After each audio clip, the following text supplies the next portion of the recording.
Hari Om Vasu and Ani.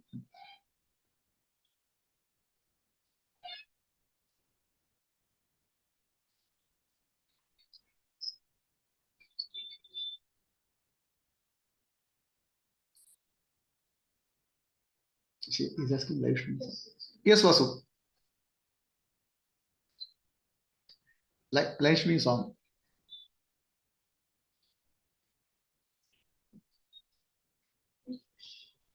Refresh it. Refresh it. Refresh. It's coming. It is coming. Refresh.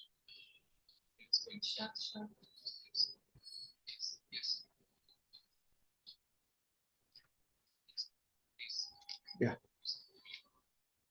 My pranams to all Atma Jyotis, divine light of the self. Welcoming all members of Meditation Study Circle, Vaniji and Vasudevji. For today's session of Spectrum of Consciousness, today is the 7th talk in the series. I'm looking at the consciousness in various ways. Today, I'm taking yogic samadhi. Vedantic samadhi I have taken some time back. So there is a lot of confusion happens when yogic samadhi and Vedantic samadhi are talked together.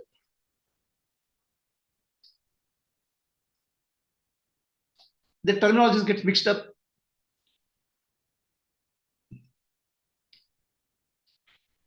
So typical understanding in yoga is the enlightenment happens when somebody attains the nirvikalpa samadhi, state of consciousness. In jnana, it's nirvikalpa jnana, it's not nirvikalpa samadhi. So in jnana yoga path, samadhi is useful, good for removing impressions, vasanas. But finally, liberation comes through nirvikalpa jnana, the clarity. So let us understand what is this samadhi altogether. Basically, mental absorption of the mind. Mind gets absorbed in various activities. Which right activity doesn't get absorbed. Right place I want to focus. No, I'm not able to study. But the same guy can study, sit in the focused way, watch cricket for 8 hours without getting up from his seat. So you tell this child, so please study. No, I'm not able to focus more than 10 minutes, 15 minutes. But in front of the TV, in front of cricket, looking at the cricket match, mind gets absorbed for so many hours. What is the nature of absorption? When the mind is absorbed, if somebody calls, you won't be able to listen. You'll be fully conscious, but you'll not be able to respond because your mind is somewhere absorbed. So samadhi is one way, absorption of the mind, but in God, higher consciousness. So all of us know how the absorption of mind happens in child. Mother can constantly focus on child. A person can constantly focus on money for years together. Stock market for years together. Mind can get absorbed in many things. But can the mind get absorbed in God, higher consciousness? That is what is called samadhi. Let us understand the nature of samadhi.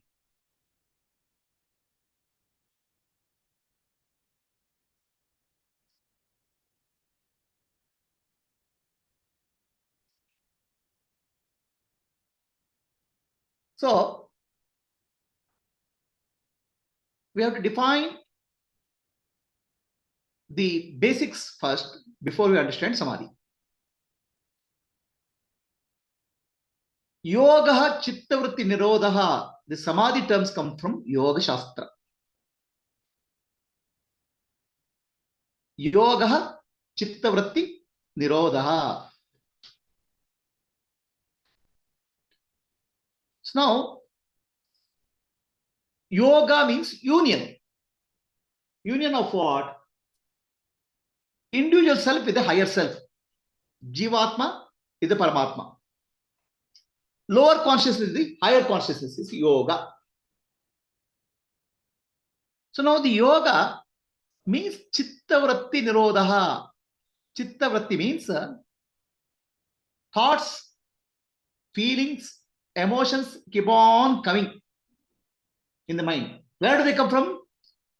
Chitta or mind stuff or deep-rooted impressions. Thoughts, feelings, emotions keep rising and falling back. Chittavratti nirodha means calming that, making the mind silent, serene, making the mind calm. So then what happens? Yoga happens. When the mind is agitated, you are separate from God. When the mind is silent, you are one with God. That's all, as simple as that. When the mind is calm, chitta is silent. Chitta becomes one with the chit, which means Jivatma becomes one with the Paramatma. Chitta is the individual consciousness, mind, memory. In your language, Chidabhasa. So chitta becomes very serene and silent. You are one with God. That's the definition of yoga. Yoga chittavratti nirodha. So the mind has to calm down. Mind has to become serene. Mind has to become silent. How is it possible? The nature of the mind is agitation. Constantly, thoughts, feelings, emotions come out. Mind gets restless. That's where a story of Buddha is there. Buddha and Ananda were going to a village. Buddha says, Ananda, I am thirsty. Please get me water. So Ananda goes to the lake and says lake water is muddy because one bullock cart has gone through the muddy waters. So Ananda says, we can't drink this water. Buddha says, wait for some time. The mud will settle down, then the water will be clean and drink it. So Ananda waits for some time, then clear water is there, then drinks. Buddha drinks water. Then for Buddha, every opportunity is a teaching. Every opportunity, every incident he gives a teaching. He tells Ananda. So Ananda, mind is like a lake. The bullock cart is like the worldly objects, the objects of the world. So when the bullock cart goes to the muddy water, the water becomes muddy. Similarly, when we see sense organs come in contact with sense objects, mind gets agitated. Chitta gets agitated. Then what you do? You don't have to force anything. Allow it to come down. Then what will happen? The mind will be clear.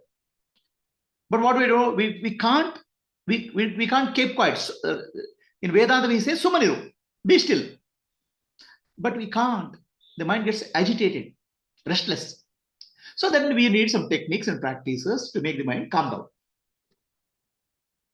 That's where yoga comes into picture. One beauty of Sanatan, the culture in India, mind is our ancestors understood the mind is the cause of suffering in life. Mana eva karanam manushana bandhamokshayo. They didn't spend a lot of time repairing the mind. What we call as today psychology, they didn't do that, repairing the mind. They studied the mind very well. The behavior of the mind they studied very well. They said solution of the mind is not repairing the mind. Solution of the mind is making the no mind, going to higher consciousness. Whatever amount of repair you can do to the mind, ultimately doesn't solve the problem. No mind is the solution. No mind is a higher consciousness. That's what no mind means. Serene mind, silent mind. That's called yoga chittavriti nirodha. You cannot solve the problems in the mind. You put one repair here, some other place it will happen. Some other problem comes. It's like my car. I had a car. Every alternate day there was a problem. After some 10 years of service, no, every day some other problem will come, some maintenance problems. Then one day the car repair fellow said, "Sir, this car is not repairable. Just junk it and buy a new car." Similarly, mind, our ancestors said, instead of repairing the mind, trying to become free from the mind. How do you become free from the mind?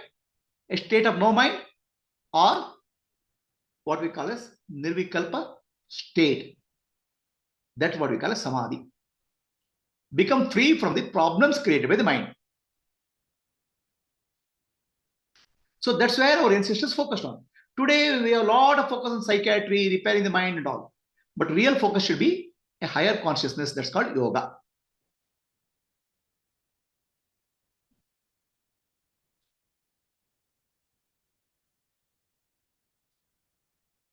So now,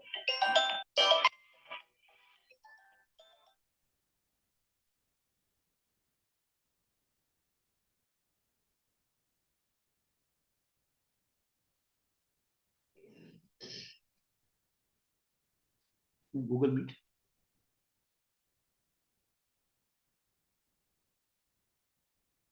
The real solution is what we call as higher consciousness rather than repairing. The mind can go into very deep unconscious state.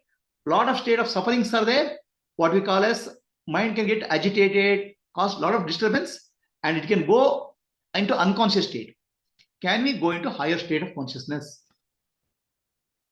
That is the focus. So now that focus brings us the question, how do you go to higher state of consciousness? You can become free from the mind.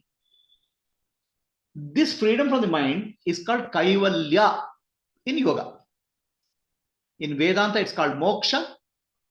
In Buddhism, it's called nirvana. In it's called yoga, is called kaivalya. So kaivalya means being alone. Right now, individual self has identified with the prakriti, nature. The purusha, the consciousness has identified with the nature, prakriti, which includes the body, mind, intellect. So can purusha become free from the material nature? When purusha becomes free from the material nature, that's called kaivalya. So from the kaivalya word, the word called kailasa comes into picture, the Sanskrit word kailasa. So kailasa is the place where Shiva resides. Kailasa means alone, a place where he's alone. Lasa means enjoying, dancing, bliss. So the bliss is possible when Jivatma separates itself from the body, mind, and intellect. Then it's alone.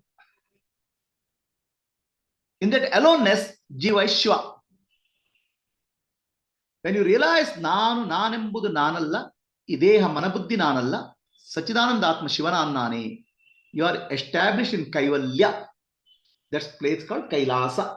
Kailasa is not a physical place. Kailasa is inner state of consciousness when Jiva attains the Shivatva, Shiva consciousness. So now, let us understand what exactly is the problem. For everything, so get some flower from the puja room. For every aspect of life, three words we can use: Shabda, Artha, and Jnana. In English, name, meaning, and form. So let me give you an example. All of you Please close your eyes and for a moment, think of a place, a beautiful place you have visited. Now open your eyes. When you say the place, what comes to your mind? A beach, a hill, or a temple, right? So what happened? I told a place, then you remember a name. Maybe Goa Beach. You remember a name. And then you associate the form with that. Name and form comes to the picture. Shabda and Jnana. Shabda, Artha, Jnana. There are three aspects. Shabda means name. Artha means meaning. Jnana means knowledge. So your knowledge comes into picture. What is the knowledge? The place you have visited. Correct? A beach, a city. So now, the meaning or the essential nature of the place doesn't come to your mind at all.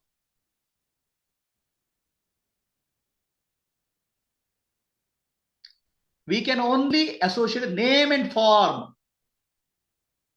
The form comes from the knowledge, memory. The moment you think of something, the name and form come together. And form is a recording in the memory. But we have never go into the essence of the form. What is there really?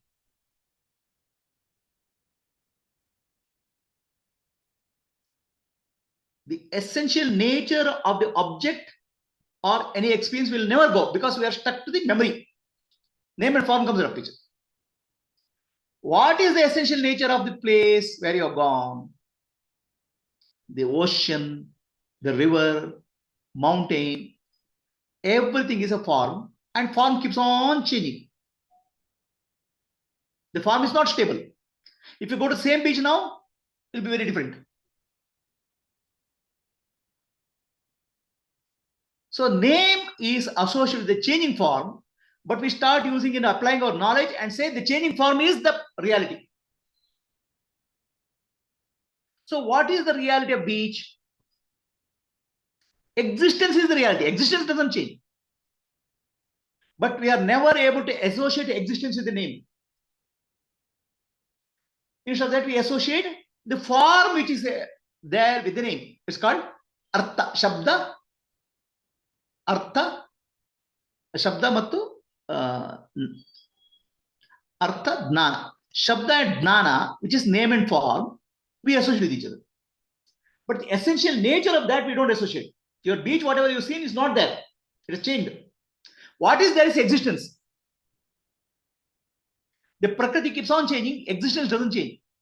The real meaning of that, the name, is the existence. What has not changed? Which is actually Brahman.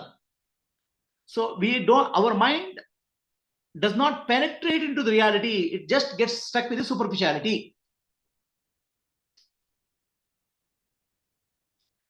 So the yoga is a way, actually we confuse the name, form, and the essence, which is called meaning. We confuse them. We confuse the changing form with the unchanging reality and mix up. Shabda, Artha, Jnana gets mixed up. Are you getting what I'm saying? The name and form is not the reality. Name and form is superimposed on the reality, but we'll never look at the reality. We'll just treat name and form as reality and start living that as reality. So yoga is getting into the real essence, meaning, not confused with the name and form. That's called yoga. So I'll give you an example.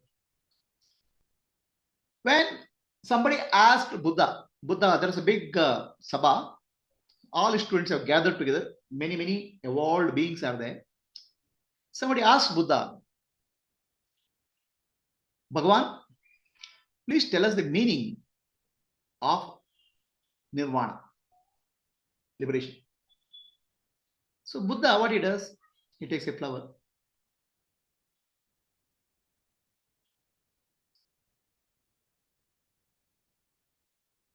Looks like this. Long time. Then he calls one of his disciples and gives the flower to him. And that person receives the flower and smiles. And he is enlightened. Where communication has happened. What is the communication has happened? When Buddha looked at the flower and didn't speak a word, in silence he looked at it.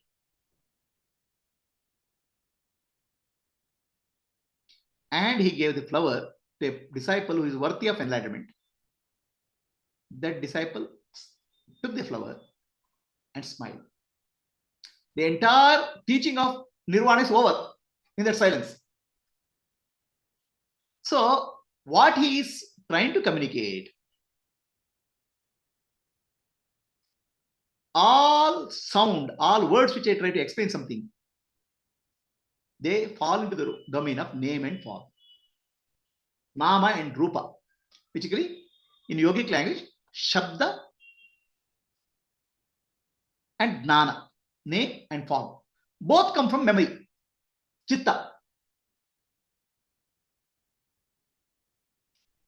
He looked at it in silence, in deep silence. The seer and seen, the flower and the person who is seeing it are one. Not in the form of name and form, Shabda and Jnana, but in essence. What is essence? Both are pure existence. I am one. So that is nirvana. Only silence can communicate it. Because the moment you say Shabda, our mind will trigger Artha, Jnana. The moment I say anything, the name will trigger, form will trigger. What is nameless and formless? How you can communicate? Through silence.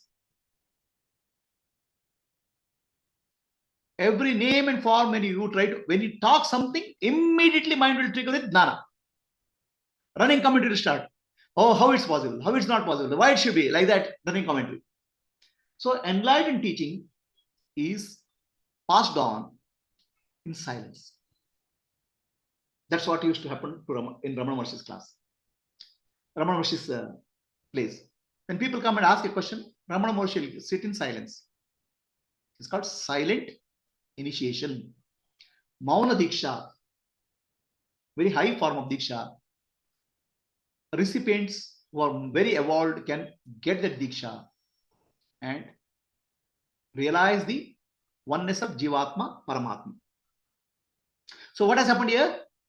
Shabda, Artha, Jnana. Artha is essence, meaning. Essence of anything is existence, pure existence. Shabda and Artha confuse us. The words and name and form. They are coming from because of sense organs and the mind. So go beyond that was the teaching of Buddha. So you understood the meaning of Shabda, Artha, Jnana? Are you able to get a clarity? Is it clear? Shabda, Artha, Jnana. I'm trying to see, these are the terminologies used in Yoga Shastra. Shabda, Artha, Jnana.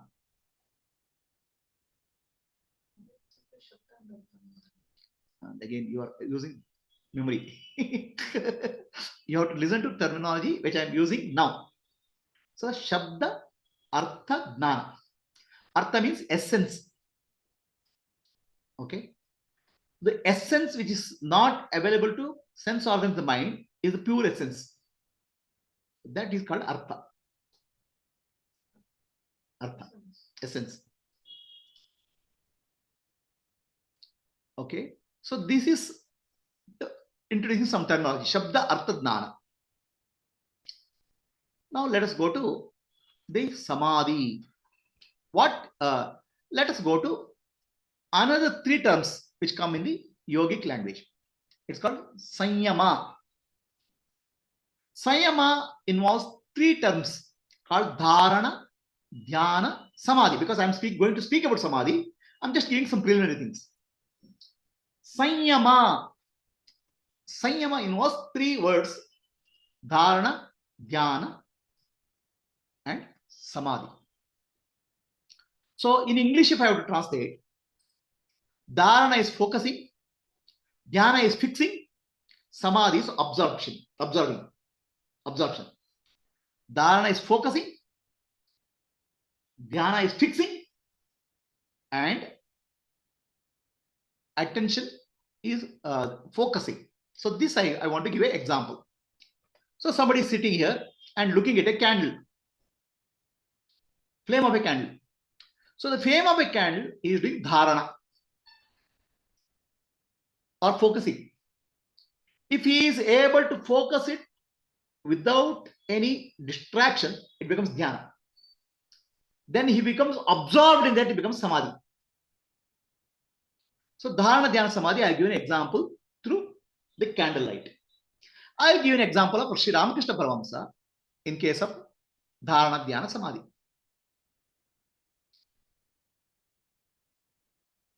So Ramakrishna Paramahamsa, see, dharana means holding.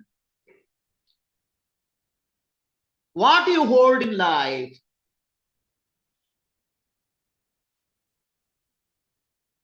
When we are going in a bus, the bus will be shaking, moving this way, that way, twists and turns, humps. Then we need something to hold on. Otherwise, what happens? We'll fall. So that rod which is there, we hold on so that we don't fall. So similarly, when we try to focus or trying to understand any subject in life, the mind has to be, attention has to be focused. But what happens? Mind gets distracted. Chitta vikshepa. The chitta or our mind gets agitated. Vikshepa happens. Because why it happens? Because chitta vritti will come. From memory, thoughts and feelings and emotions keep on rising. Uncontrolled way. We'll get lost. We need to something to hold on, anchor ourselves. So that anchoring ourselves is called dharana. For holding. Then, if you hold steadily without falling, it's called dhyana.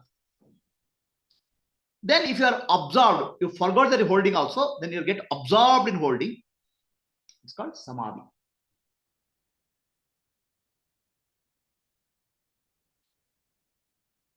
I'll give example of Sri Ramakrishna Paramahamsa.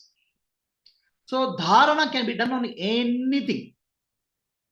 Dharana need not be anything which holds your attention, mind. You can do dharana.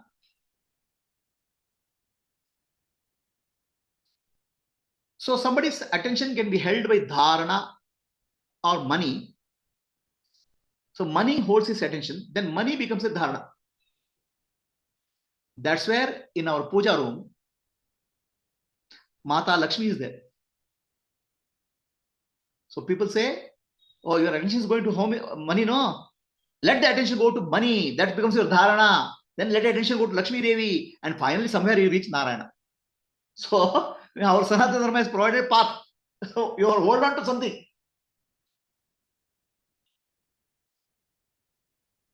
It can be a deity.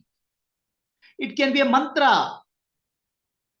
Any mantra which catches your attention, which can hold Hare Krishna Maha Mantra, Harinama, anything which we can hold on so that we don't get lost in the thoughts.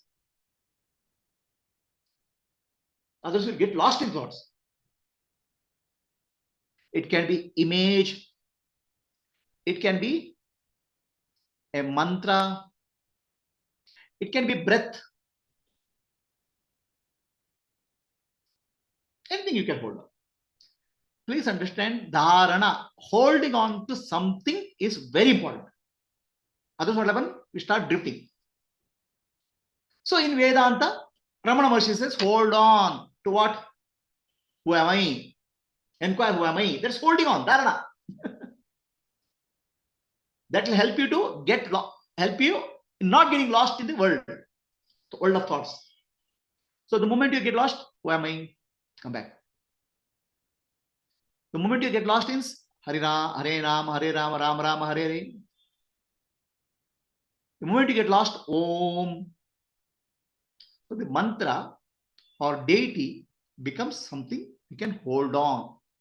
Something stable is required. Shri Ram, huh? That thought process is equivalent of dharana. Something you can hold on, which is helping you to get not to get lost in the thought stream. Otherwise, you get lost, drifted. Mind will start drifting. Right? So I'm just generalizing. Holding on to something which will help you to not to get lost in the thought process. It can be anything. It can be a body part. So I tell people, take your attention to Ajna Chakra as often as possible. Take your attention to Sahasrara as often, vibration as far as possible. So that are the places that are called anchor or holding on. By holding on, you are not getting lost in the thoughts. Okay. So now, Sri Ramakrishna Paramahamsa was doing worship of Mother Kali. Mother Kali is mother for him. See, to hold on to something, the object can be neutral object. A breath is a neutral object. Okay. Whereas Mother Kali is affectionate divine mother. You can hold on to something which attracts you. You can hold on to something which is very meaningful to you. A Omkara mantra can be meaningful to you. Harinama mantra can be meaningful to you. So then what you can hold on to that. Or you can hold on to something as mundane as breath, which is no neutral. Ultimately, the purpose of holding on is not getting drifting into thought process. But what happens here is that when you hold on to something, that can be dhyana and samadhi. Holding on is support. Then what happens? You become steady. The mind will become steady. The mind doesn't get you to here and there. It becomes dhyana. Then finally, mind gets absorbed in what you are holding. So Ramakrishna Paramahamsa was worshipping Mother Kali. He gets so absorbed in Mother Kali that he thinks Mother Kali is his own self. So instead of putting flower on Mother Kali, he'll put on him. Instead of putting a garland on Mother Kali, he'll put on himself. So subject-object duality disappears. You are absorbed into the object. The object is dharana. Object is in this case, Mother Kali. Upasana. So there is a subject, there is an object. In yoga, you can hold on to the object. A idol, breath, a mantra. Then you get absorbed in that object. So that's where many people experience God. So you constantly think of God, you feel you are one with the God. So now subject is gone, object alone remains. Subject is absorbed into object. In case of Bhakta, Bhakta is not there, Bhagavan only remains. Subject is absorbed into object. I am the subject. Mother Kali is the object of meditation. So now I am no longer there. Mother Kali alone remains.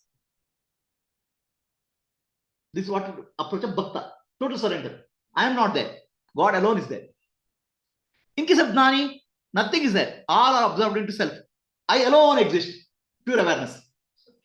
Subject alone, pure subject alone exists. You can either, subject can merge with the object in the absorption. In case of Bhakta, that's your surrender. I'm not there. God alone is there. Or that's what happened in case of Ramakrishna. I'm not there. God alone, Mother Kali alone is there. She's there everywhere. She's in me also. She's in this body also.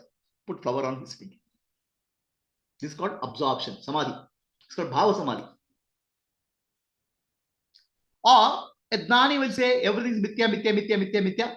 All things are mithya. Atma alone is satya. Atma is Brahman. So everything is absorbed. All objects are absorbed into subject. Finally, non-duality in some way. Non-duality alone can give you freedom from suffering. Is the understanding clear? Dharana, dhyana, samadhi. Terminology is clear? Any questions are there? So,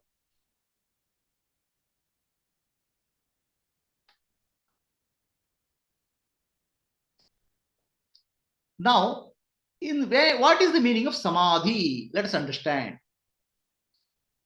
Samadhi word has to be split into samadhi.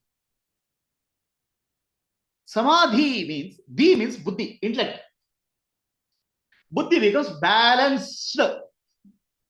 Sama means balance, equanimity. When buddhi is equanimous, there is samadhi. So now, samadhi or equanimous state of buddhi, samadhi. So now what is the role of buddhi, intellect in our life? Buddhi is an instrument for discrimination, viveka, right? Discrimination with dharma, adharma, viveka, or I want to buy this car or that car, purchase decision. Somewhere all discrimination is done by buddhi.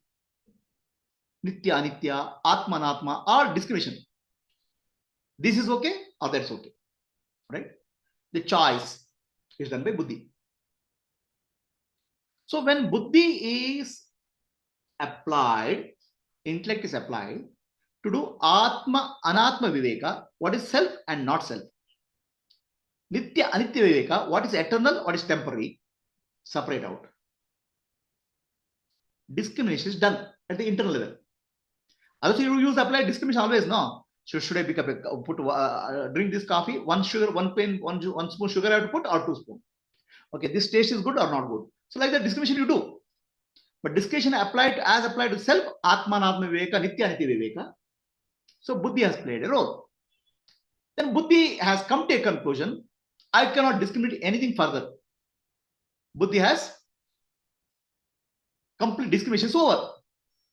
So at that point, we transcend the buddhi, because what is reality, it cannot come, at duality only you can discriminate.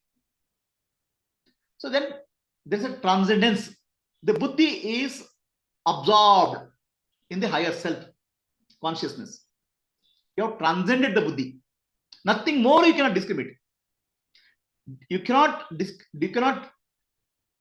eliminate the existence. So then I am pure existence. In that state, buddhi is transcended, intellect is transcended. That is state of samadhi, a balanced state. Others, buddhi always chooses this or that, this or that, this or that, discriminates. The final discrimination happens at nitya, anitya viveka, atma, anatma viveka. Then the buddhi gets absorbed in the higher self, because buddhi has existence. Buddhi is made up of sattva guna. Sattva guna gets absorbed in sat. That's a state of samadhi. Now, a samadhi state, the moment we speak of samadhi, always we think of some person, buried person, somebody is in the dead person, right? Oh, samadhi, what is this samadhi? Say that person is buried there. That's called samadhi. So we are not speaking of samadhi when somebody is dead. We are speaking of samadhi when person is alive. And samadhi is a state, the dead person is, consciousness is not there, consciousness is gone. In a state of samadhi, consciousness is fully there. It's a state of super consciousness. Why do we call it a super consciousness? Consciousness can go into unconscious. Consciousness means the recognition of objects, knowledge of objects. It can go to unconscious where there's nothing to recognize. It can go to subconscious where some memories, thought, impressions can come up. It can go to consciousness, conscious state where normal conscious, where we can see the objects of the world. Gross was observable. In a super conscious state, the normal consciousness or gross objective consciousness and the mind becomes silent.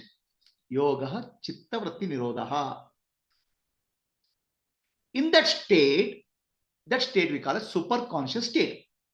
In that super conscious state, the subject-object duality disappears. The subject-object duality comes only when the mind is active. So subject-object duality goes when the mind is not active, in deep sleep. But there's no knowledge. Wisdom is not there. In Samadhi, subject-object duality goes, mind is fully active, but fully silent. The knowledge is there. There's a bliss is there. It's called Jagrata Sushupti or Samadhi. So there is a wisdom arising in that state, Samadhi. Whereas no wisdom is possible in deep sleep because consciousness is dormant. No wisdom is possible in unconscious state. Even unconscious states and deep sleep state are states of non-duality. Our suffering is caused by duality. In deep sleep and coma doesn't solve our problem. So what solves our problem?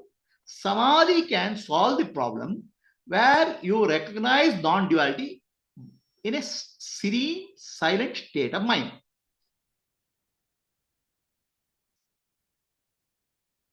So that is called Samadhi. Samadhis are two types, Jada Samadhi and Chetana Samadhi.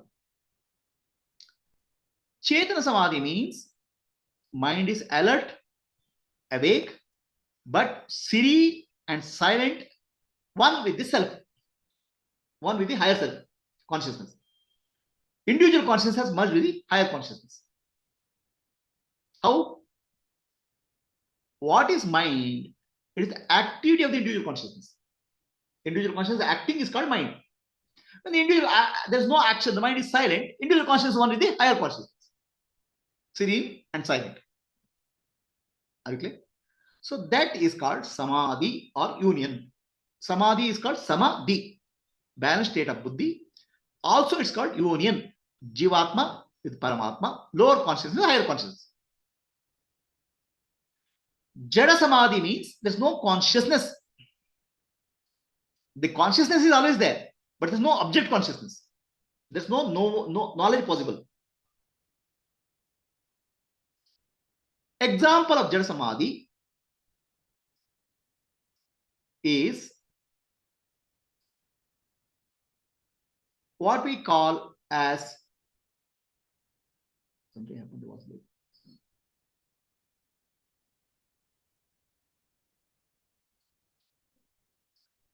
It's okay.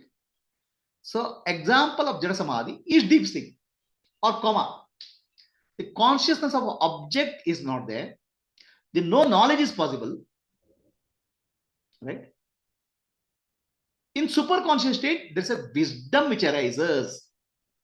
The wisdom of realization. So what happens in superconscious state is there is what we call as sanyama, where your focus is what you call as dharana, dhyana, samadhi comes together. In that coming together, there's a complete absorption. There's a deeper knowledge of object of meditation will come to you. What object you are meditating. Your knowledge of an object is limited when object and subject are separate. You have to become one with the object. One example, Zen example. There's an old man, last 50 years of his life, last 60 years of his life, he is repairing motorcycle. Okay. Then he is retired one day. His son has started motorcycle shop. He's trying to repair. One small, nice. Son, what are you doing? You are giving too much of this to me. Because he has become one with the motorcycle. So you are a small noise. The son is not able to do. He is a fresher. One small screw twist, he is able to recognize. You are one with the object. One with the object. When you become one, the real knowledge will be full knowledge. When you are separate, knowledge will not be there. Knowledge will be there, but partial knowledge. So in Samadhi, what you call Sanyama, there's a complete knowledge. So that's where Patanjali Maharshi says many siddhis are possible. Many yogic siddhis happen because of Sanyama. You can take an object of meditation. For example, if you do object of meditation, elephant. Okay, elephant is object of meditation. So what is elephant? Shabda and Artha. Shabda is Hasti, elephant. Shabda is name is elephant, and Artha, what is it? Jnana is a form. So now a yogi will constantly contemplate and meditate on elephant, but essence of elephant is strength. Strength is the essence of elephant. So when he enters into Samadhi, the strength alone remains. There's no subject object. The essence of elephant is strength. So in that essence of meditation, he gets the strength of the elephant. Nobody can push him out. This is actually secrets of many siddhis is Sanyama.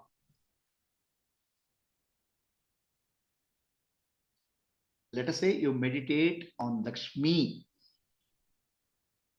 Okay. In Sanyama, Dharana, Dhyana, Samadhi, when you experience oneness with this Lakshmi, that you and Lakshmi is not there, Divine Mother alone is there, then Dhana Siddhi will happen. So Sanyama is the secret of yogic siddhis. Patanjali Maharshi explains so many yogic siddhis, and what Sanyama you have to do, he explains that. Don't get into all those things, we'll go to enlightenment straight. I'm just telling the importance of Sanyama. So Samadhi means super conscious state, fully aware. Samadhi means unconscious, it's not unconsciousness, it's called Chetan Samadhi. Jada Samadhi, you are unconscious. A yogi sits near a seashore and then he asks for a cup of water. The disciples goes to get a cup of water from the nearby village. By the time he comes back, there's rain and yogi is buried. They dig up the place. 7 days later, they pull the yogi out. Yogi is in deep Samadhi. Then he opens his eyes. Where is my glass of water? There's no jnana is possible. Ramakrishna Paramahamsa enters into Samadhi. Ramakrishna Paramahamsa, before going to Samadhi, his name is Gadadhara. He enters into Samadhi, then he wakes up as Paramahamsa. The wisdom is there, tremendous wisdom.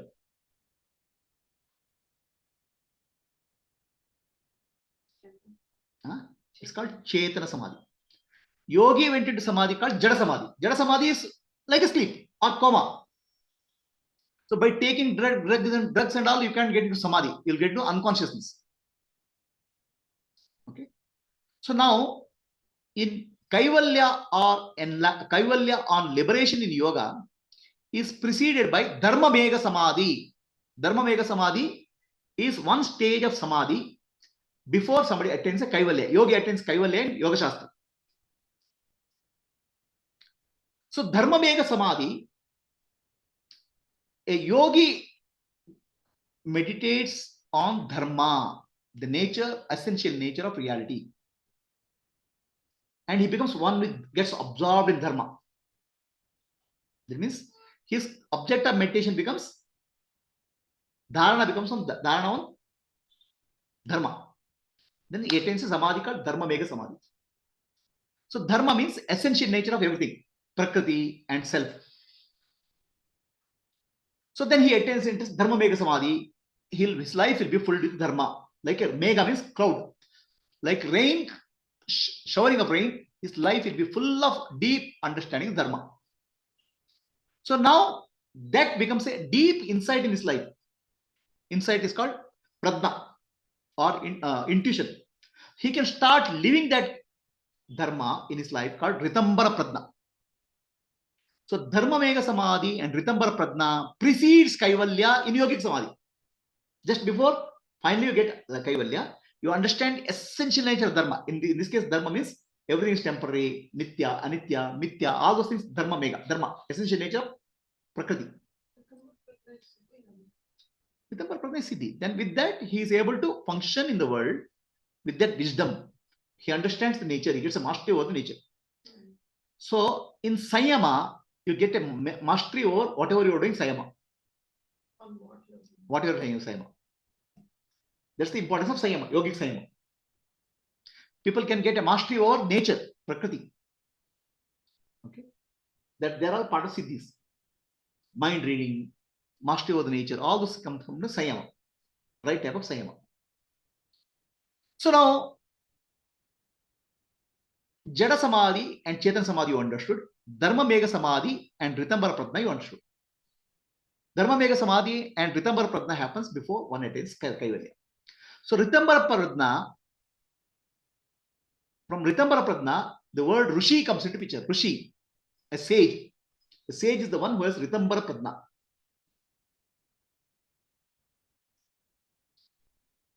So the Samadhi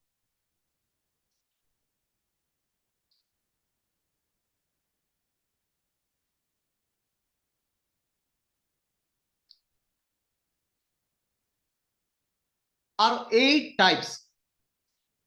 I'll get into details of this Samadhi, 8 types of Samadhi. Sampradnat Samadhi, the Samadhis are mainly 2 types at the top level. Sampradnat Samadhi or Savikalpa Samadhi is called lower level Samadhi. Asampradnat Samadhi or Nirbija Samadhi is higher level Samadhi. What is the meaning of higher level and lower level? Sampradnat Samadhi is the duality is there, subject object duality is there. Okay, dharana, what your dharana you are doing, and one who is doing dharana, that's a duality. In Samadhi, the duality persists at a certain level. In Asampradnat Samadhi, duality is transcended. Sampradnat Samadhi is called Savikalpa Samadhi. Vikalpa means imagination. There's imagination of subject object duality is there. In subject is separate from the object, the imagination is still remaining there. It is called Sabija. Sabija means your vasanas and samskaras which are giving rise to the duality still there. Nirvikalpa means no imagination. Why there's no imagination? It has become nirbija. Your vasana samskaras are fried out. Deep rooted vasana samskaras are gone. That's why it's called nirbija samadhi.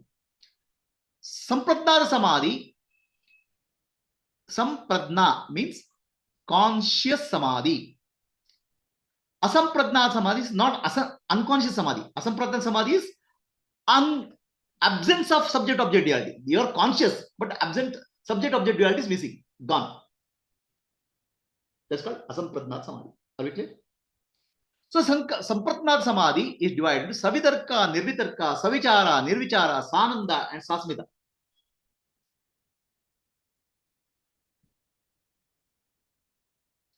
So 6 types of samadhi. I'll explain what is the meaning, how does it work. So, what is the purpose of samadhi? Purpose of samadhi, there are 24 tattvas, evolutions of nature, as per Sankhya. What are they?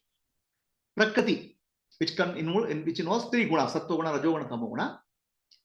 Buddhi, manas, ahankara. Manasu, buddhi, ahankara. Prakriti. Pancha Dhanendriya, 5 organs of action. 5 pancha Dhanendriya organs, sense organs. Pancha Karmendriya. Pancha Tanmatras. 5 subtle elements. And 5 Mahabhutas. 5 Mahabhutas are the elements. The space, the wind, fire, water, and earth. Pancha Mahabhutas. Okay. So this is what nature is. Now, yoga is a very practical science.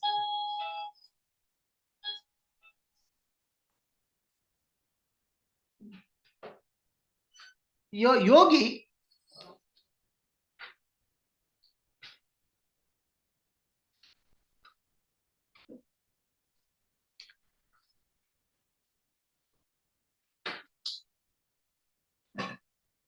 Yoga tells us, do a dharana, focus your attention.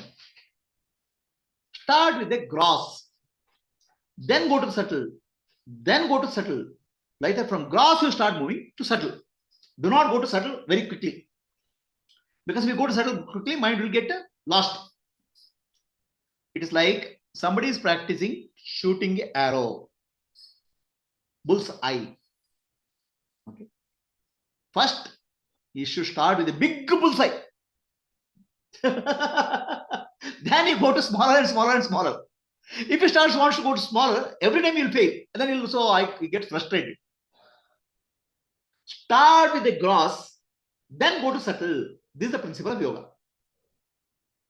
So start with what is the gross? 5 elements. Akasha, the space, wind, fire, water, and earth. Okay.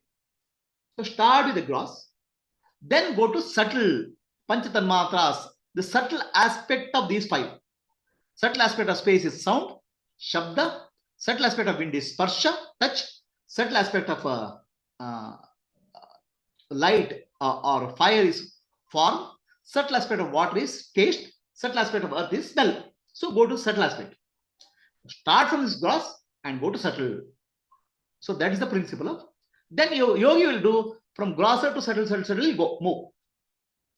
Now, what is the purpose of starting from gross to subtle? The yoga, each level he attains a samadhi. At the gross level, subtle level, he attains samadhi. As he attains samadhi, his mind will be purified. All distractions are gone. See, samadhi requires our attention should be held on to a subject for a long duration of time. Attention should not waver here and there. Right? Attention should be. Now, with the modern day technologies, with the mobile phone, with the television, our attention span has come to a few seconds. Mind keeps on drifting. Huh? Right? Suddenly, what's that? Suddenly, TV channel. So, attention span has come down. For attaining samadhi, attention you have to hold on for longer and longer duration so that all mental noise will go away and you get absorbed in the object. A longer duration of attention has to be required. So that's where chitta shuddhi happens. Chitta shuddhi has to happen. It can happen through karma yoga.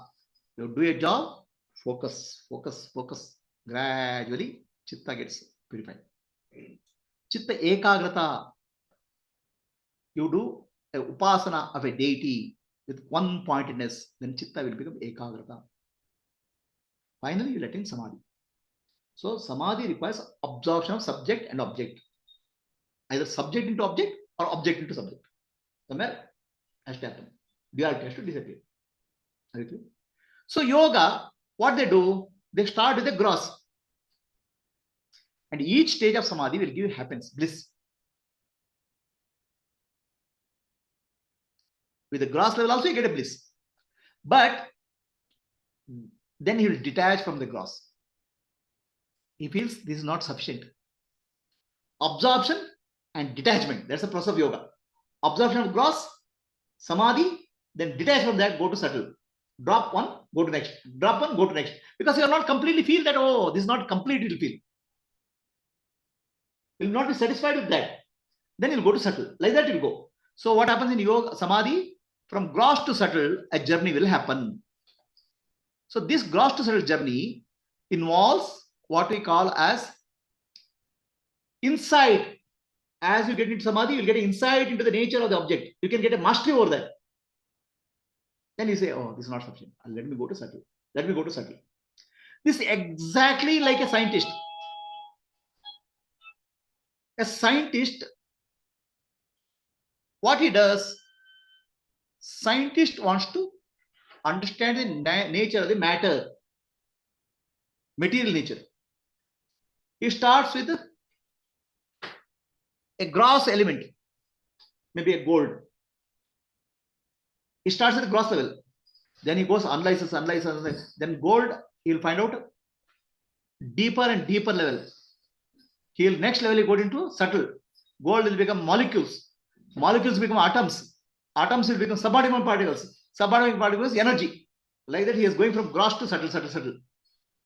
Similarly, yogi will go from gross to subtle, subtle, subtle, subjectivity. Finally, he finds God. Scientists will end up with nothingness, emptiness. Is it understood? From gross, big bullseye to small, small, small bullseyes. So gross to subtle, various levels yogi will cross. Till there is no bullseye.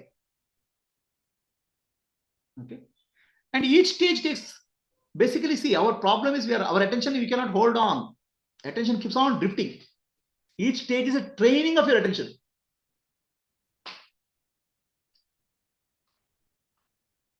That's what our temples are. That's what our deities are. That's what our mantras are. That's what our pujas are. Rituals, don't neglect them. Ignore them. Rituals are a way so that at least 1 hour you can sit with attention focused on God. Gross level. If you cannot do it outer level, how you will go inner level? Inside.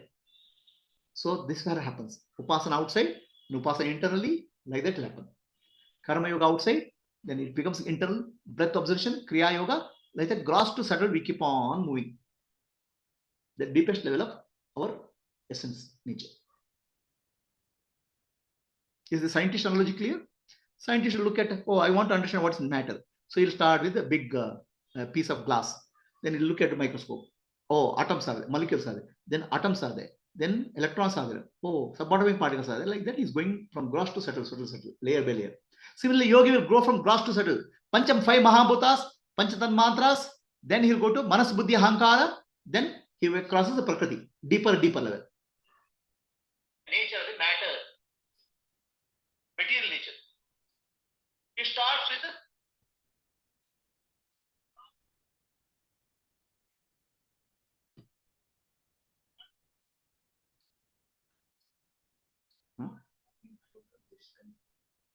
my Buddha.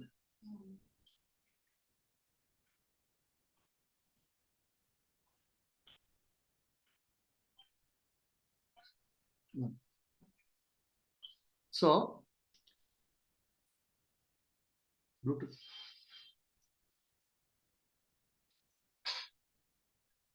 Okay. Now, let me get into a little bit more details of these types of samadhi. And what are the challenges which are faced? I'll give a little bit my personal experience so that you can relate. I'm not giving you some bookish knowledge. So,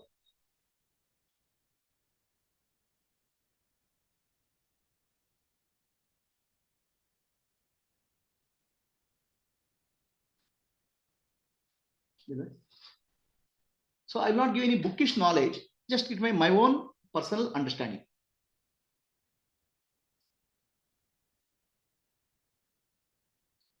So, deity which whom I get attracted is Shiva. Somewhere deep inside, I have a connect with Shiva. I started my abhyasa or practice. See, I had a yogic background. Several years of yoga practice I had at early childhood. Somewhere I started with the Shiva as a deity. Shiva Nama Japa I used to do. Om Namah Shivaya, Om Namah Shivaya, mentally.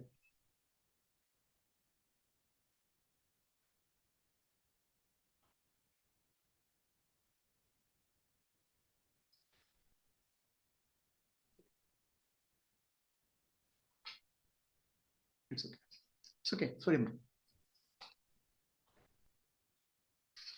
So I started with Shiva Nama Japa. Sorry, Mota. So then my concept is I want to realize Shiva. Naturally, my cultural background comes into picture. Om Namah Shivaya. So chant Om Namah Shivaya. Om Namah Shivaya is the Shabda. And Gnana Om Namah Shivaya what? Shiva is a person residing in Kailasa. Okay. So if I chant Om Namah Shivaya mantra, Shiva will come from Kailasa. So that is the, to start with, very beginner's understanding of life. So my dharana was Om Namah Shivaya. Om Namah Shivaya mantra. Shiva is the dharana. Now, Jnana will start coming. All memories. Oh, Shiva means he lives in Kailasa. Will he come to me? All the Vasana Samskara will come. Jnana is nothing but Vasana Samskara. All knowledge. Jnana is Bandha for you. So, Jnana, what happens in Jnana? All your stored impression come. Oh, Shiva means she is with Parvati. Okay, he is with the Bhutaganas. So, why will he come? If I chant Om Namah Shivaya, will he come? And why will he come? That sort of what we call as Vikshepa will come. Shabda is what? Om Namah Shivaya mantra. Jnana is what? Shiva, who is in Kailasa. But along with Jnana, all stored impressions will come. What is that? Kailasa, the place, somewhere I have not seen Shiva. Will he come? Is there a person called, is there somebody called Shiva? Those doubts will come. Are you getting what I'm saying? So mind will start throwing out a lot of junk. But still you have to hold on to Shiva with that. Unless you clarify, unless you do clear that, you will not be able to hold on. It will interfere with your thought process. You will not be able to meditate. Understand? So now I have entered into Savitarka Samadhi. Tarka means you have to apply logic to clear. Otherwise, what will happen? You will not be able to enter into Samadhi. Mind will be distracted. So actually it requires that to hold on to Samadhi at least 24 minutes, minimum 24 minutes, you have to have unwavering attention on the object. Where is unwavering?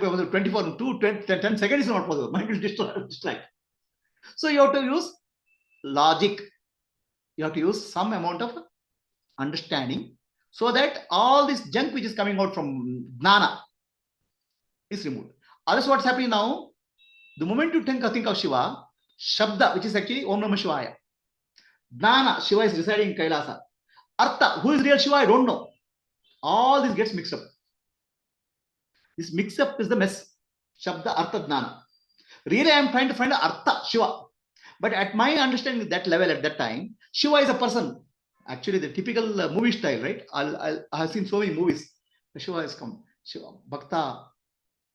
What happened? So actually, I am waiting for closing my eyes and waiting for somebody to put a hand on my head and Bhakta, what do you want? So that's my Jnana, Vasana and Samskara. It's interfering in my sadhana. Okay. See, I have all struggled through all these things. That's why I'm able to tell clearly what the hell is this.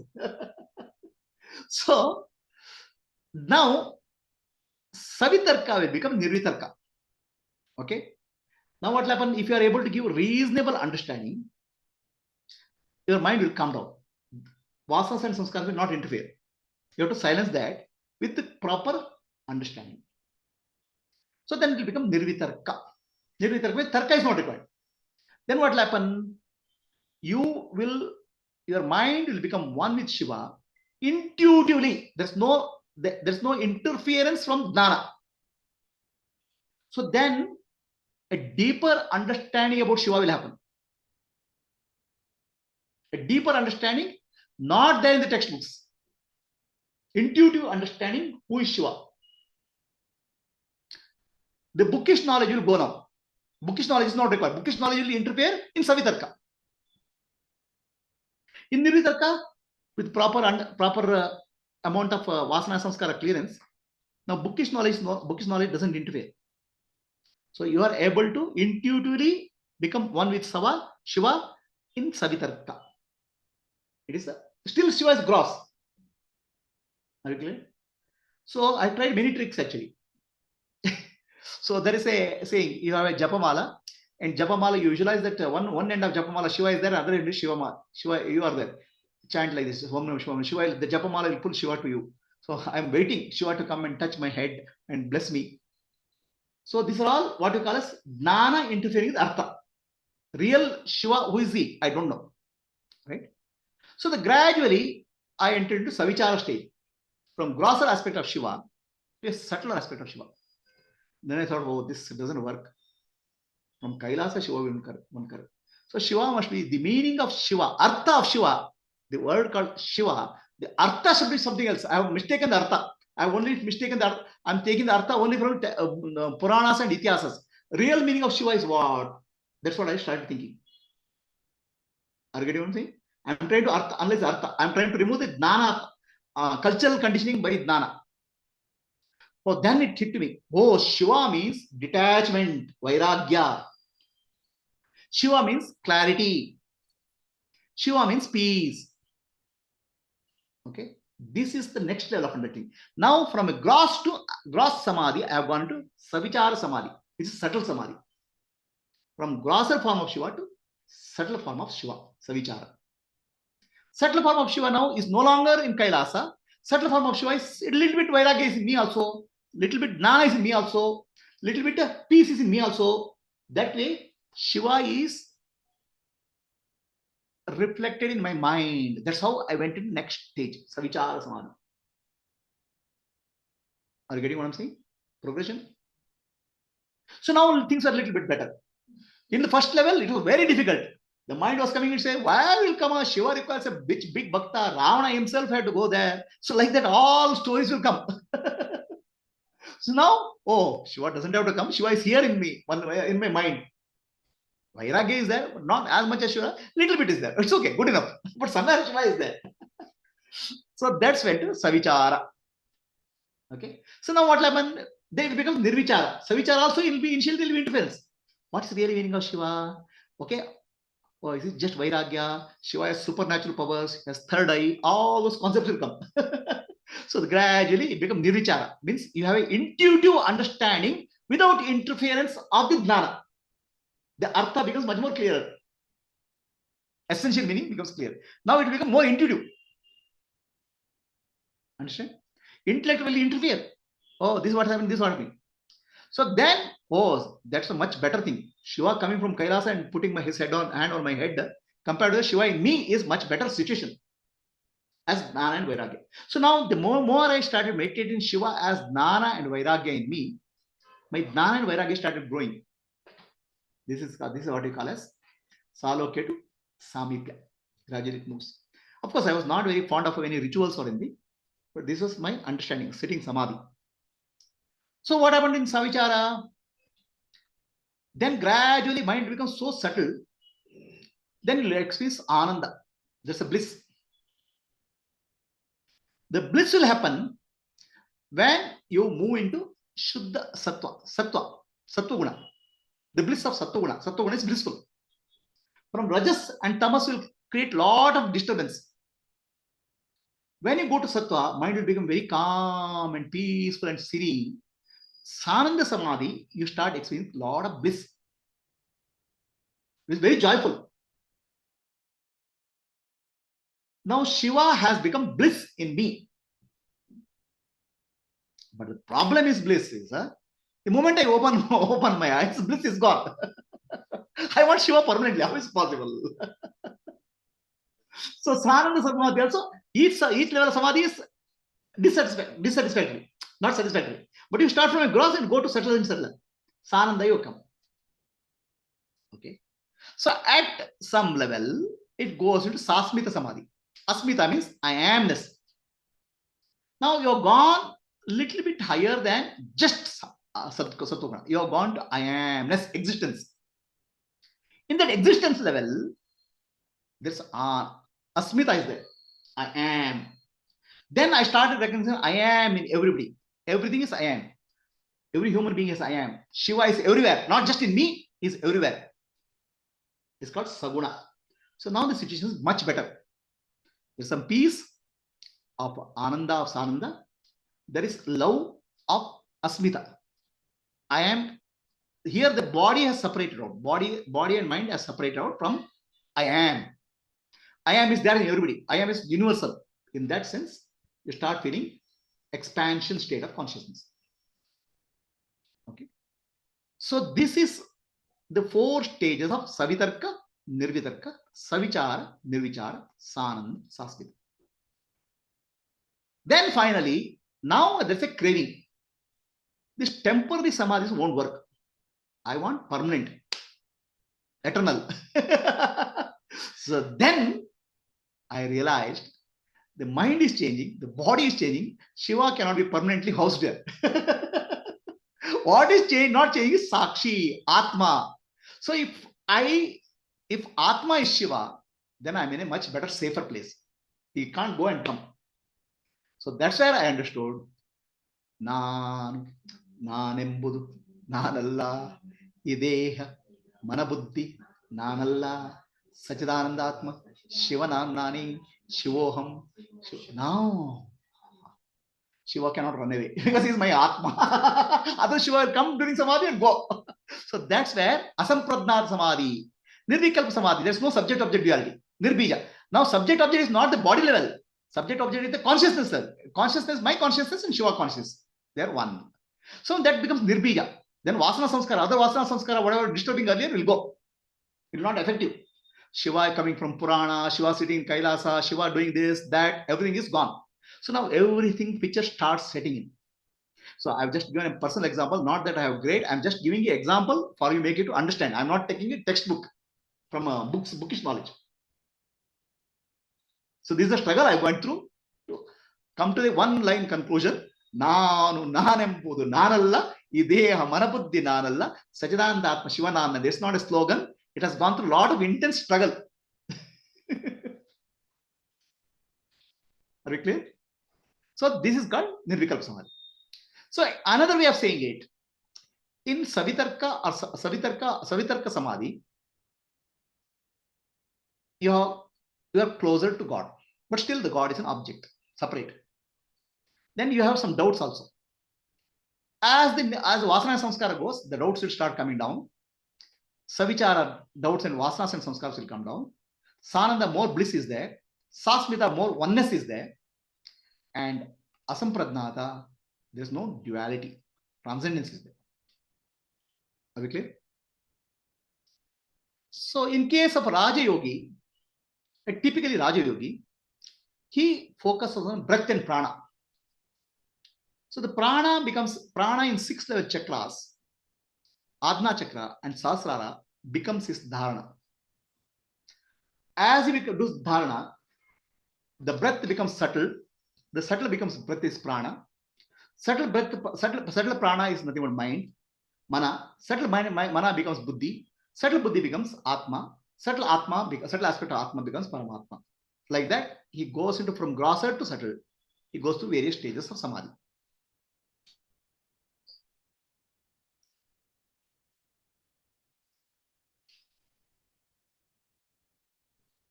Asatoma Sadgamaya Tamasoma Jyotirgamaya Mrityorma Amritam Gamaya Om Shanti Shanti Shanti Nan Nanembudu Nanalla Ideha Manabuddhi Nanalla Sachidanandatma Shivananani Shivoham Shivoham Shivoham Atmadarshanam Brahmadarshanam Brahmadarshanam Satyadarshanam Antarjyotihi Bahirjyotihi Pratyakjyotihi Paratpara Jyotireva Jyotihi Swayam Jyotihi Atma Jyotihi Shivosmiham.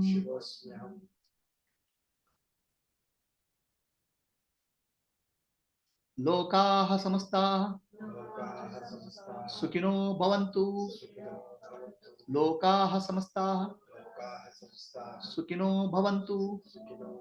Lokaha samastah Sukino bhavantu. Harihi Om. Shri Gurubhyo Namaha.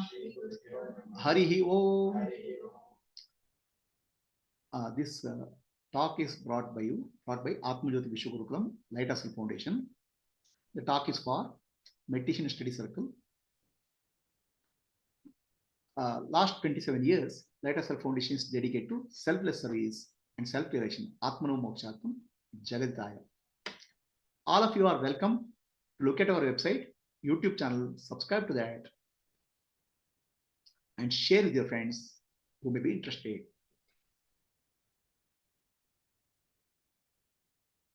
So now I'll give an exercise for you. Let us do some contemplation.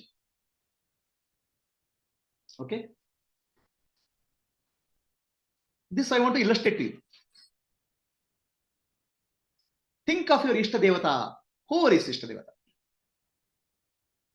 Maybe Sri Rama, maybe Krishna, maybe Sadguru. Think of your Ishta Devata. Close your eyes. Think of your Ishta Devata.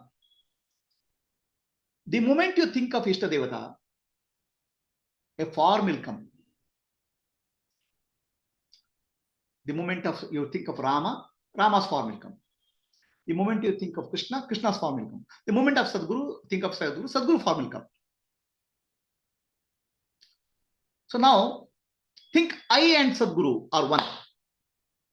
Your mind will refuse because you are thinking at the form level. Rama and myself are one. I am one with Rama. You cannot think of it because the mind will start refusing. So first level, you think of Rama, hold the thought for a longer and longer time. So at least Rama mantra, Rama's form be there. Then you will enter into Savitarka Samadhi. Maybe hold on to Sadguru's form longer and longer. Then Savitarka Samadhi will happen. Gradually, you just say, I am focusing on the form of deity, whichever deity is that. So gradually, mind becomes focused, attention gets fixed. Your vasana and samskara related to cross will come down. Then you say, this deity's inner characteristic. What is inner characteristic of deity? Rama means dharma. Krishna means equanimity. Sadguru means wisdom. So you go from gross to subtle. Recognize that subtle aspect of your deity within you. Some amount will be there. It's not that it will be zero. Then start meditating. The deity is in me in this form. Rama in the form of dharma, Sadguru is in the form of wisdom, Krishna in the form of equanimity is there. So then what happens? Divine characteristic will improve in you. Then gradually, vasana and samskara, other vasana and samskara will go. This is called salokya, samipya, sarupya, sayujya. Finally, meditate. I am myself, my Atma is one with the deity's Atma, Paramatma. When that, then mind will not waver because now there's no place for it to go anywhere. So like that, from grosser to subtle, you go. From gross to subtle to the deeper aspect of your personality, you find oneness. So this is called Krama Mukti.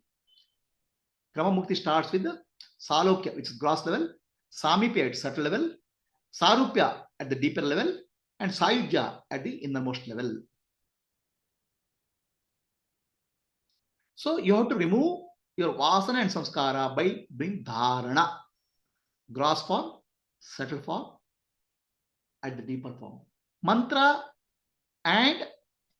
you hold on. So then real meaning of artha of the mantra will start flashing.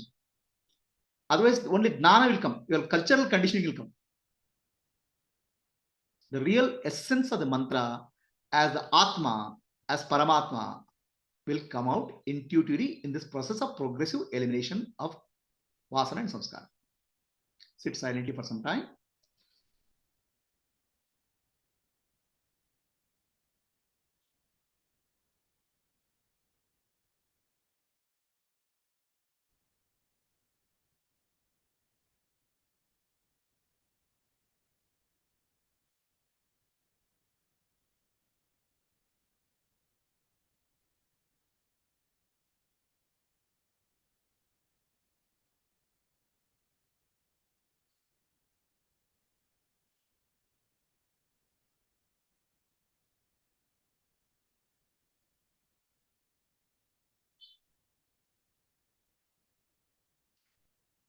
Asatoma Sadgamaya Tamasoma Jyotirgamaya Mrityorma Amritam Gamaya. Om Shanti Shanti Shanti Lokaha Samastaha Sukhino Bhavantu. Lokaha Samastaha Sukhino Bhavantu. Lokaha Samastaha Sukhino Bhavantu. Harihi Om. Shri Gurubhyo Namaha. Harihi Om. So, whatever personal experience I have told, don't take it very seriously. Don't think I am great. This is the challenges which spiritual seeker goes through in journey. I gave the example because I faced these challenges. Instead of giving a textbook knowledge, I gave what I understood in my spiritual journey, sharing my understanding with you so that it will benefit you.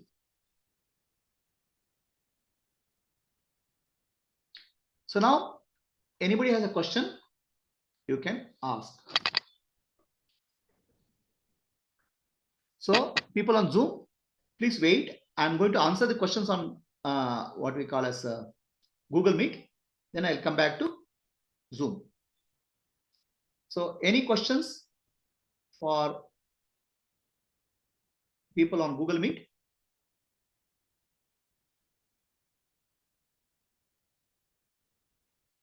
So when I say deeper intuitive understanding, it completely shatters your cultural conditioning. It's a different dimension of understanding. Intuitive understanding is very deeper, very transforming. It is not imagination. Yes, Vaniji. Anyone, Vasu, any questions?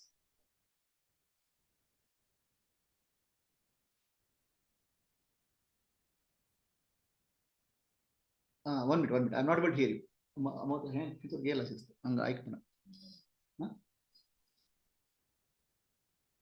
Can you hear me?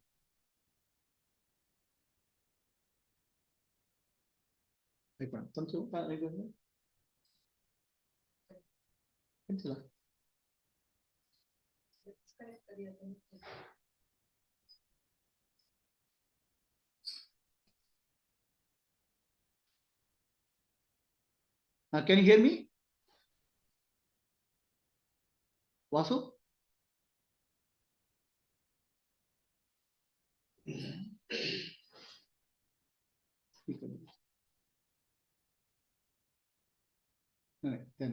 Speaker. Bluetooth off. Yes, Vasu? Yes. Can you hear me, Vasu?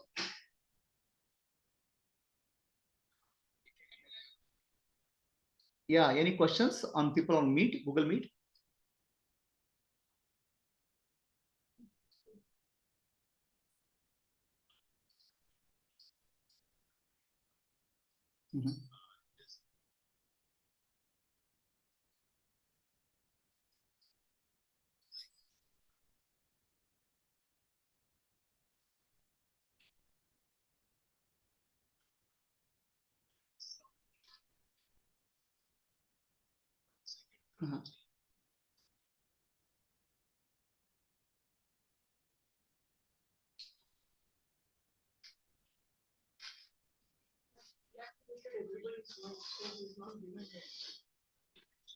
Okay. Huh? No, he is not able to. He is logging it.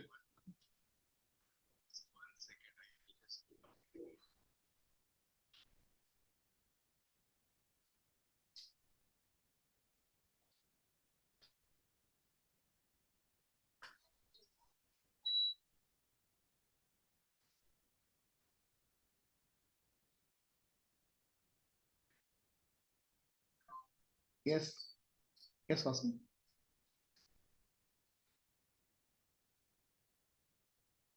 I'm not able to hear.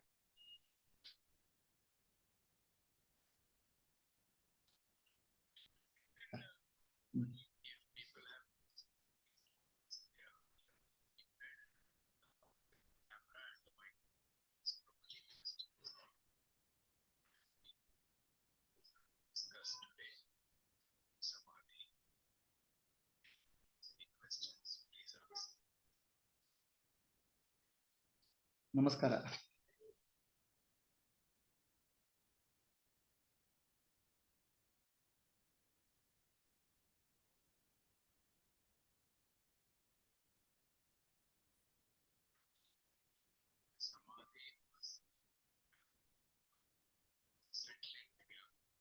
Yeah.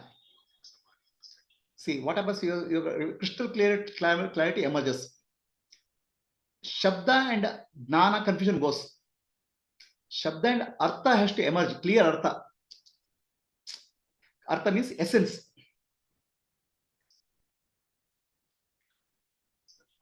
Jnana is all impressions gathered, all impressions, samskaras, vasanas. Vasanas. Form is a vasana.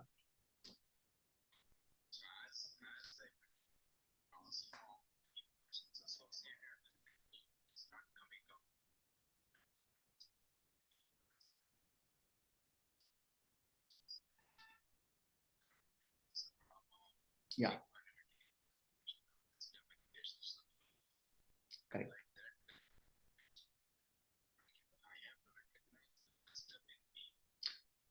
Me, then the me will be different now. Me is not same me. Huh,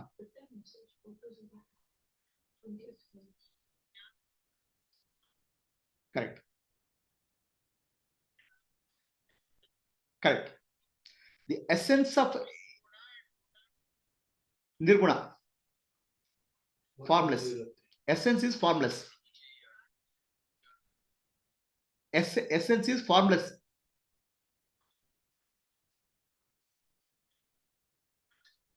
Yeah, essa is from artha, from guna to gunatita.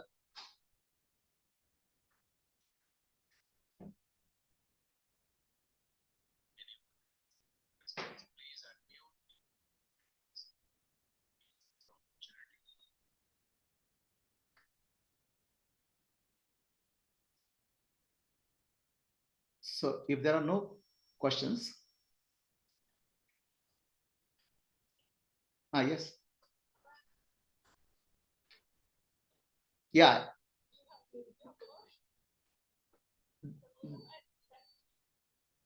there is no merging also, because I was not real. Only Guru was there all the time. I had a dream and illusion that there's somebody else is there. That's gone. See, merger to happen, to two real entities are required. The me is unreal.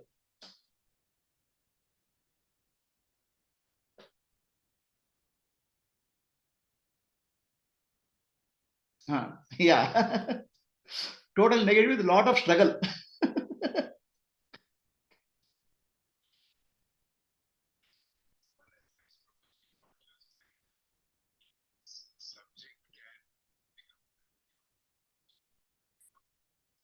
Self.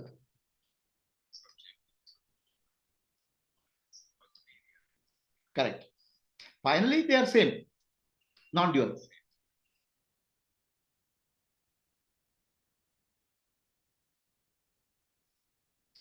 Okay. Okay.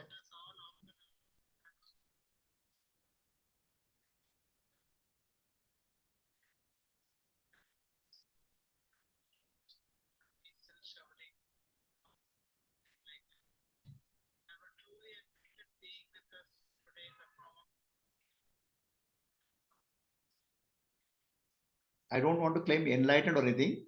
I went through some struggle. I shared my struggle with you. No, no labels. The struggles I went through, or I'm just sharing. This you can say troubles.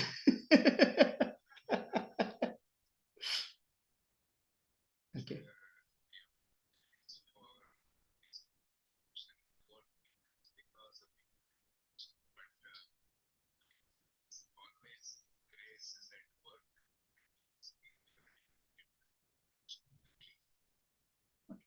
Namaste.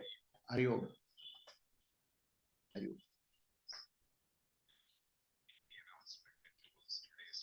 Namaste.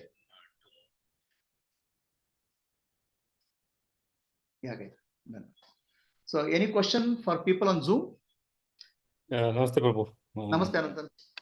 See, last part ಅಲ್ಲಿ you and your DT are one ಅಂತ ಹೇಳಿದಲ್ಲ. So the DT which you associate would it be of the form or the formless or the character of the DT? As you go in outer to inner, form becomes subtle, and then becomes formless. So deep inside, there's no form possible in the consciousness level. The form is possible at the mental level. Right, but while saying that me and my DT are one, so initially the thought will come as formless only, right? Or No, the thought will go now. As you go proceed by step, all vasana sanskara will keep on going. There will be very little thought left. So there will be still thought that I am separate from deity. Then you realize that I was not there. Only deity was there all the time. See, the illusion of I am there as a separate entity itself is an illusion. That is the last thought. It will go. Okay. The entity is trying to merge with a higher level entity, right? So that itself is false thought. The deity and I are not there. The one who was seeing through my eyes and hearing through my ears, talking to my tongue was Shiva only. That is the final stage. That's the final stage. But in the initial stages, when you associate, would you be associating with the form or the characteristics of that form? So you start with the form. Then I told, my struggle, right? Why will Shiva come? He will come and touch my head. Will it happen? Like that, you associate the form. Okay. Form involves time and space. So then it will become qualities, vairagya and jnana. Then it will become self, Atma. Okay. Thank you. Yeah. Yes, Katyayani, ಏನು ಹೇಳ್ತಿದ್ರಲ್ಲ? ತುಂಬಾ ಚೆನ್ನಾಗಿತ್ತು ಗುರುಜಿ. ಈಗ ನೀವು ನಿಮ್ಮ example ಕೊಟ್ಟಿದ್ರಿಂದ ಅದು ಎಷ್ಟು clear ಆಗಿ ಅರ್ಥ ಆಯ್ತು ಅಂದ್ರೆ, ಇದ್ರೆ ನೀವು ಸುಮ್ನೆ ಸವಿತರ್ಕ ನಿರ್ವಿತರ್ಕ ಅಂದಿದ್ರೆ ನಮ್ಗೆ ಅಷ್ಟು ಚೆನ್ನಾಗಿ ಗೊತ್ತಾಗ್ತಿರ್ಲಿಲ್ಲ. ನಾನು ಪರ್ಸನಲ್ ಎಕ್ಸಾಂಪಲ್ ಯಾವಾಗಲೂ ಅವಾಯ್ಡ್ ಮಾಡ್ತೇನೆ. I avoid my personal experiences. But in this case I could not give any other example. ಅಲ್ಲ, ನಿಜವಾಗ್ಲೂ ತುಂಬಾ ಹೆಲ್ಪ್ ಆಯ್ತು ಗುರುಜಿ. ತುಂಬಾ ಚೆನ್ನಾಗಿ ಅರ್ಥ ಆಗೋಯ್ತದು. ರೈಟ್. ಸೋ ಮಚ್ ಗುರುಜಿ. ಆಮೇಲೆ ಅಂದ್ರೆ ನೀವೇನು ಸ್ಟ್ರಗಲ್ ಮೂಲಕ ಹಾದು ಹೋದ್ರಿ, ಅದು ನಿಮ್ಮ ಶಿಷ್ಯರಿಗೆ ಆಗದೆ ಇರೋ ಹಾಗೆ ನೀವು ಪ್ರಾರಂಭದಲ್ಲೇನೆ ಆ ಒಂದು ಕ್ಲಿಯರ್ ಆಗಿ ಎಕ್ಸ್ಪ್ಲೈನ್ ಮಾಡಿ ನಾವು ಅಲ್ಲಿ ಒದ್ದಾಡೋದನ್ನ ತಪ್ಪಿಸ್ಬಿಡ್ತಾ ಇದ್ದೀರಾ ನೀವು. ಅದು ಒಂದು ತುಂಬಾ ಸಂತೋಷದ ವಿಷಯ. So this is what is called krama mukti. ಹಾ ಗುರುಜಿ. Okay, ಜ್ಞಾನ ವಿಜಯ give me sadhya mukti, straight cut off. So I have gone through many systems. This one, then Raja Yoga also, Kundalini Yoga also. That also I give separately. ಯಾವುದನ್ನ ಕೇಳಿದ್ರು ಎಲ್ಲದಕ್ಕೂ ನಿಮ್ಮ ಹತ್ರ explanation ಇದೆ ಗುರುಜಿ. Thank you so much ಗುರುಜಿ. Yeah, no, but this comes from the more of a krama mukti. Jnana I am saying is sadhya mukti. So that I give an example of dharana. It's bhakti yoga, typical bhakti yoga. This is another bhakti yoga process. So anybody else any questions? Shravan, was it too much? No, it's wonderful, Prabhuji. I was always wondering these multiple systems. What is the commonality in them? Yeah. Today it was very clear. It's in every place. It is from gross to subtle to or mental vasanas going, and then the merging is in all the forms that you have given. It became very clear. It's actually coming from typical what we call as bhakti yoga. So I can give same example. I can give another series of explanations from kriya yoga point of view, another series of explanation from jnana yoga point of view, another series of explanation hatha yoga point of view also. So I was fortunate to be blessed in many systems. Our fortune, Prabhuji. Okay. Hari Om, Prabhuji. Hari Om. Nadamurti avare ಏನು ಪ್ರಶ್ನೆ ಇದೆಯಾ? Sujaya madam.